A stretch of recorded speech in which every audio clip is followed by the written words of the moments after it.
Welcome to the Agency Debrief podcast. I'm your host, Agent Espo, and on this podcast, we're going to talk about guns and gaming and other places where firearms appear in media, so it should be a good time. In the future, we'll have some guests, I'm sure. So without further ado, let's jump right into the show. Welcome to the show. My name is Agent Espo. I have another YouTube channel where we talk about real steel guns and we do some live fire and some fun stuff over there, but I wanted to talk about Black Ops 6. Now, I've been a Call of Duty player since Call of Duty Finest Hour, back in early 2000s. So I've always been a COD fan, even though I'm in a kind of an abusive relationship with Call of Duty at this point. I think we all are. But I wanted to talk about Black Ops 6 guns. I've just played the beta. Yeah, I pre-ordered it. I just played the beta a little bit, and I wanted to talk about the setting and some of the guns that are in the game thus far that I think are pretty interesting and stuff I'm really excited about. So what this video is not going to be is I'm not going to talk about gameplay, what I think about Omni movement, the maps, stuff like that. There's plenty of YouTubers already talking about that. I'm going to come at this at a different angle I'm going to talk about the guns because I don't really see a lot of people talking about that aspect of it. So let's go ahead and talk about it. So as far as assault rifles go, the one that got me so interested in this game from the get-go that as soon as I saw that first trailer, I was like, whoa, they added that gun? That's pretty dope. And that's the Colt Model 723. They're calling it the XM4 in game. The XM4 was a gun in Cold War as well. And the one in Cold War was kind of based off of the Commando from the original Black Ops. Stay tuned, by the way. And the XM4, they just kind of remade the Commando in Cold War, but the Commando in Cold War isn't a true XM4. There is a real XM4 out there, and it doesn't look like the one in Black Ops 6 nor the one in Cold War. The one in Cold War pretty much doesn't exist, and the one in Black Ops 6 is a Colt Model 723. The reason that is significant is, if you weren't aware of that, that is the carbine that Delta Force was using in the late 80s and early 90s. So with the game setting taking place in 1991, that's perfect. That's right up. It shows me that they actually did their research and that they put actually a little bit of effort. The design team put some effort into the guns on this one because they did their research. So as you can tell, there's a C7 upper. Looks like a 14.5-inch barrel. Kind of that M4 cut barrel. The handguards and pretty much everything is modeled. That is the best modeled rifle in the game. If you aren't familiar with the 723, you can look up Larry Vickers' 723. He kind of made it popular, I would say, especially on the YouTube space, because he ran a 723 setup with a Aimpoint 2000 and a what's it called? It's like a dive light, QXL dive light on the bottom handguard. Pretty goofy, but kind of forward-thinking at the time. A lot of those guys in Delta Force were forward-thinking. Now, not as advanced as the game is going to have it. We'll talk about that in a little bit. But it is very cool to see that gun get some love in the right setting. It's very rare that Call of Duty will get a gun correct for the time period, especially in modern day. Oh, that's kind of... How do I put it?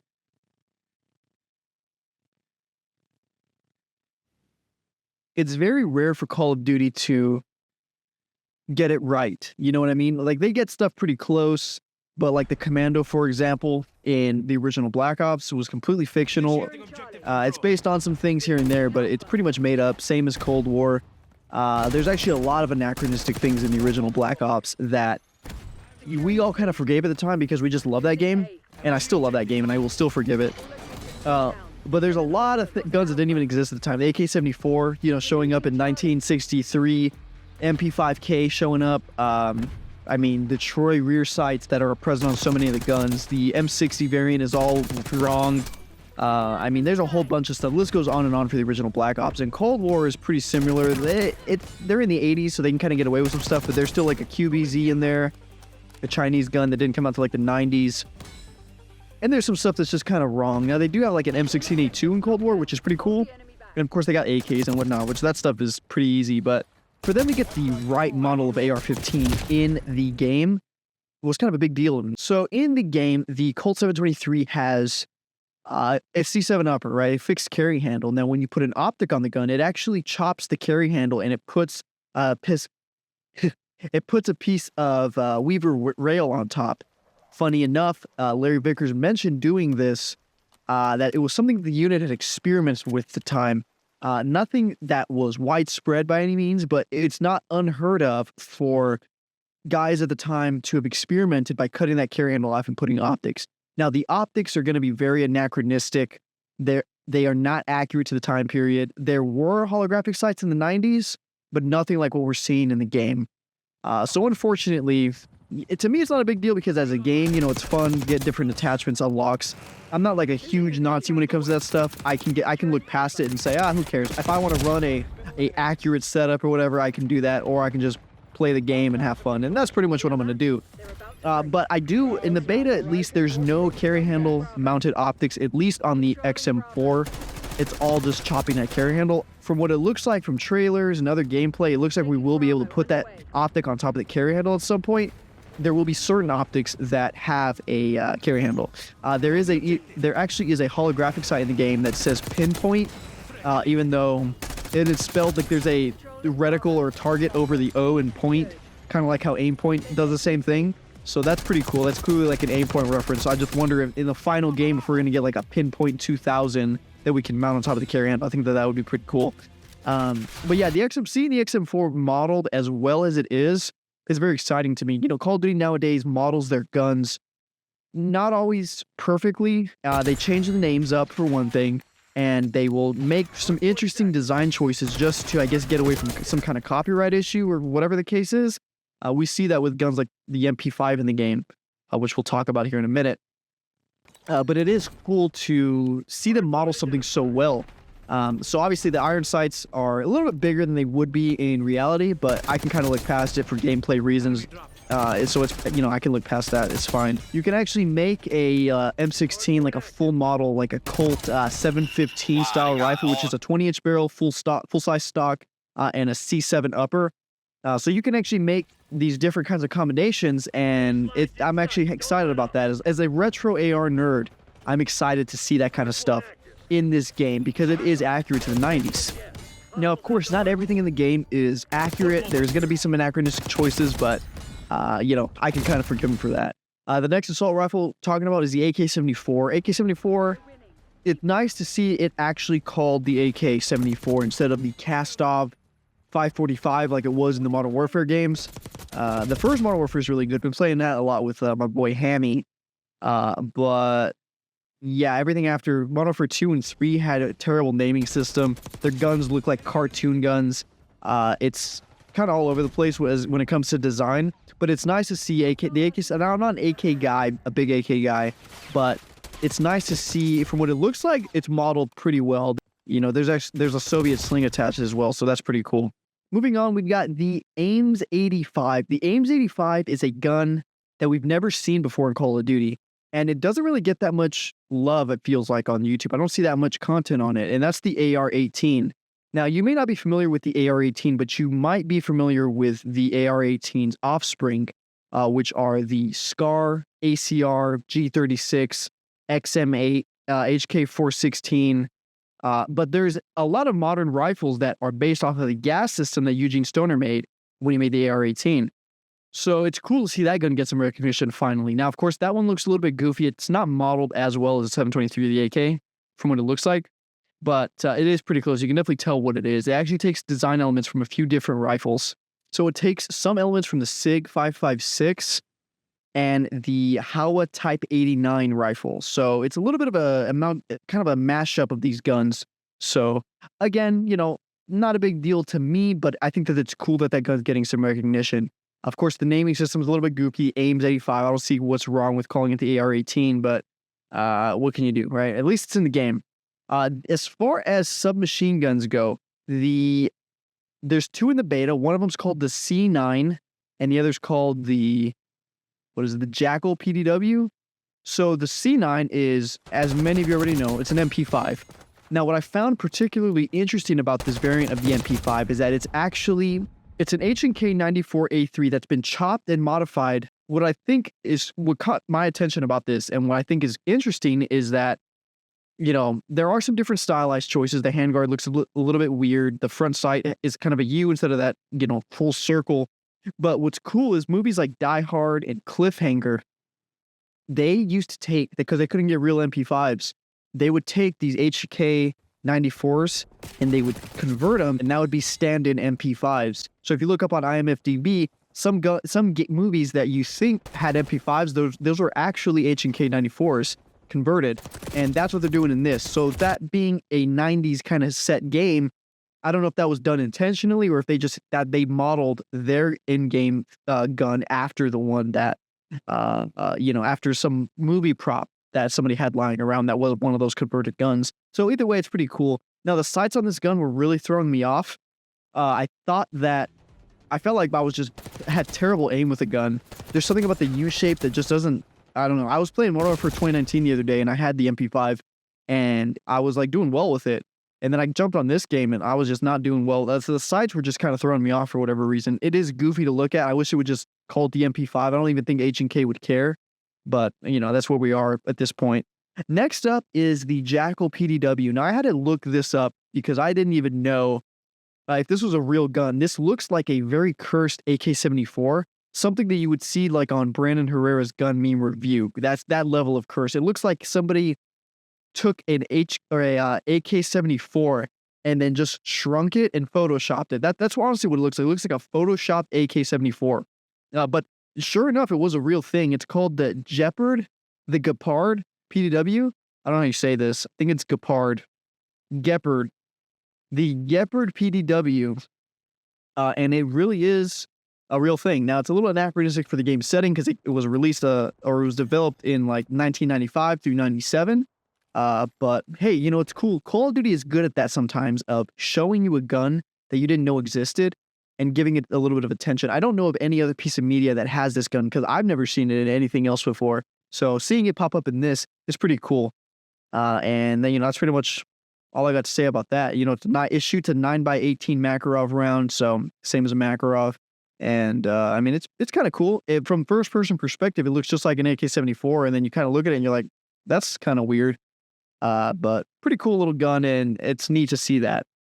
Moving on to light machine guns. Now, the light machine gun's called the XMG in the game, and it's based off of an AR-10 light machine gun. This is a belt-fed experimental machine gun.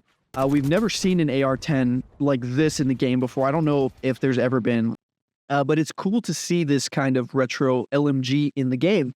And what's also neat is that it uses that charging handle, right? The AR-10 charging handle and everything. So we've never seen that, and I've never seen that charging handle used in a game or an AR-10 of this style in a game before. So that's pretty cool to see.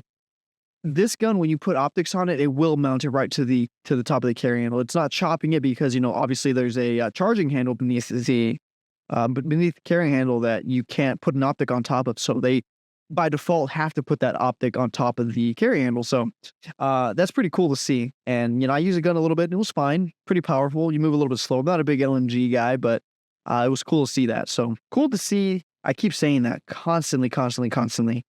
All right, after that, let's see. We got the shotgun, Marine SP, nothing crazy. It's just a Mossberg 500 with, ghost ring sight in the back. Shotgun kind of sucks. I'm not a big fan of it. You got to be real close to somebody, which I don't love about Call of Duty games. Now, if you were further distance away and you could kill people, you could like one-shot people, I could see how that's frustrating. So it's for balancing reasons that the distance is so close. But, it makes people think when they go to get into real guns that when you shoot somebody with a shotgun, it's like from here to there, dead. And then it's like if you were one step further, those pellets just vanish into thin air and nothing happens. So it's kind of stupid, but hey, that's the nature of shotguns. Probably going to be some more. There's only one shotgun in the game right now. It's a Mossberg. What's well animated, I think that it looks cool, but there's not much else to say about it. We're kind of getting into those guns that I'm not too interested. They don't really tickle my my autistic urges to retro gun nerd urges. So moving on, we've got the SBD. That's one of the next rifles. The SBD, again, I'm actually really happy that it's named the SBD because if this was a Modern Warfare game, it would probably be called like I don't even know. They called the Luger the Klauser in one of these in Vanguard. That's what they called it, the Klauser, instead of the Luger. So they're capable of doing anything to these guns and naming them horrible things. So I'm glad that they kept the SBD name for this rifle. It's modeled well, from what I can tell. Never had an SBD in real life, but it looks pretty good to a normie like me. So next we have the LR762. I had to look this one up too. I thought it was fictional. And what it's actually modeled after is a PGM Ultima ratio. And that's a 7.62 by 51 rifle. I actually haven't even unlocked this gun in the game yet, but it's pretty much probably going to be like your intervention style of rifle, where it's going to be the one that everybody's using, the one hitting people. And, you know, snipers, I'm not a big sniper in games, but, you know, it's there. And if you knew about this gun before, you know, I'm sure you're like, well, that's so cool they added this gun, but me, never heard of it before. So, hey, looks cool, I guess, but that's pretty much all there is to that. Launchers, we got the Sigma. The Sigma is just a Stinger, so nothing crazy. We've seen Stingers many times before, so, you know, it is what it is. Moving on to the handguns, the GS45 is what it's called, but it's actually an HK USP45. They do have the Mark 23 Lam laser, which is pretty cool. Their design's overall pretty good. There's some anachronistic stuff here and there. And just reading a little bit off of IMFDB about it, because I don't have an HK4, HK USP. I'm just going to literally read off of this. It says that the game is mildly anachronistic for the 1991 setting, as the USP was developed in 1993, although prototypes existed as early as 1989. So not that anachronistic. It's you can kind of get away with it, right? The game differs slightly in the small details from the real one. The magazine release is not a lever, but a triangular button. The hammer is skeletonized as a stock barrel option, and a few others feature slide front serrations from the H&K Mark 23 Phase 1 prototype. The steady aim laser is a scaled down variant of the Mark 23 Lam.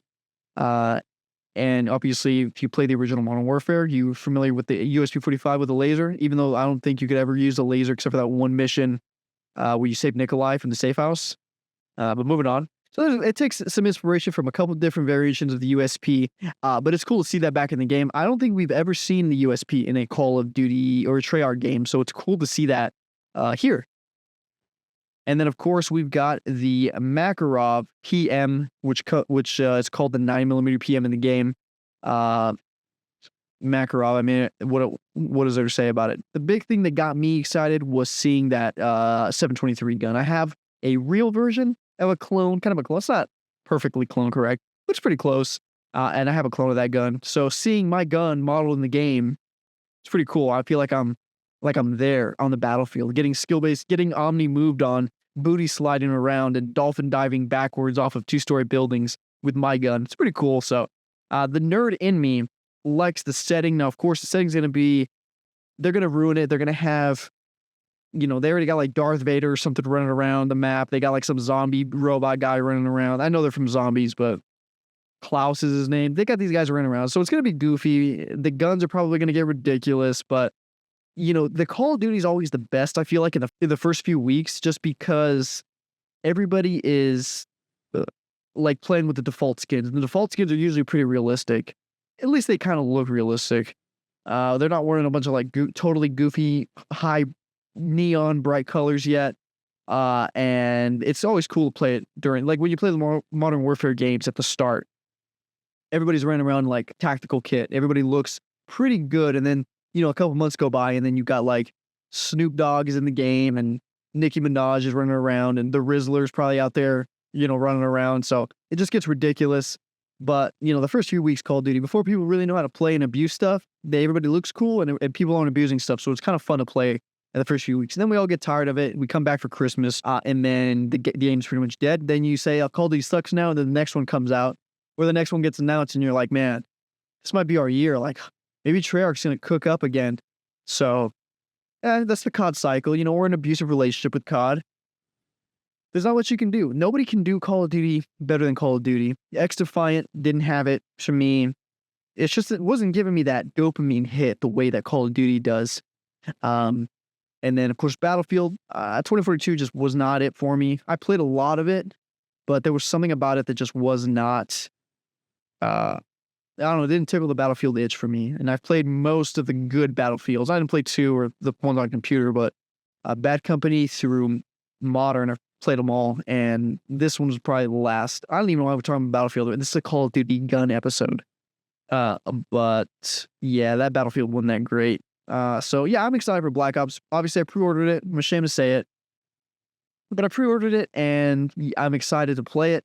Zombies will be fun. Hopefully it's fun. I don't know. Liberty Falls looks like kind of bad, but I'm just here for I'm basically just pre-ordered the gun for the 723, and I couldn't care about anything else. I'm just going to use that gun for the entire life cycle of the game, and hopefully I can do like a Larry Vickers style build, and hopefully they have like some barrel-mounted flashlights that we can put on, or like even the QXL. They usually have flashlights in the game I think it like helps spotting reveal distance, so you can point it and you will like see names at a further distance if you have a light equipped. So hopefully they add that back in the game, and I can throw a little Surefire 6P on my gun, run around like a Black Hawk Down kind of setup. So that'd be pretty cool. I'm excited about the campaign. They said that we're supposed to be hunting scuds at some point in the campaign. So, again, that's where the real 723 was used. So I'm excited to see that. Of course, I want to see probably it would be cool if the G3s in the game as well, or the FAL, as the British were kind of using that during the time period. So hopefully that makes its way into the game. And one gun I did forget to mention is the SWAT 556. If you remember the SWAT 556 from Black Ops 2, so it's modeled after the SIG SG 550. So cool to see that back because it was from Black Ops 2. Now, it wasn't anybody's like favorite gun in Black Ops 2, but yeah, it's kind of a callback to that game. And it's cool to have the SG 550 in the game. And, I look forward to it. I'm probably going to play a little bit more of this beta before the weekend's up, and then play it the following weekend. Yeah, I mean, there's going to be more guns. There's even more guns on IMFDB. I'm not going to talk about it this time. I'm talking about the ones in the beta already. I just want to kind of do a little bit of an intro video because nobody's really talking about what these guns are modeled after. So that's the episode, guys. So I appreciate you tuning in. Just a little short one. I just wanted to kind of feed the YouTube channel. It's been a while since I uploaded, and kind of wanted to get something out there about this game because I am excited to play it, and I'm excited about the setting. So next podcast, we'll try not to say excited and cool so much, but as far as this one goes, it's pretty much a wash. So without further ado, thank you for watching, thank you for listening, and I hope you guys have a good rest of your day.